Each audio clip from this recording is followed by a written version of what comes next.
A Two Rivers man convicted of killing his girlfriend's baby 5 years ago is sentenced to 35 years in prison Wednesday.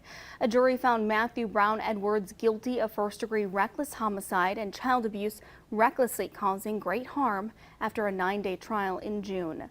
Prosecutors say first responders were called in January of 2018 about an 8-week-old girl who wasn't breathing and didn't have a pulse.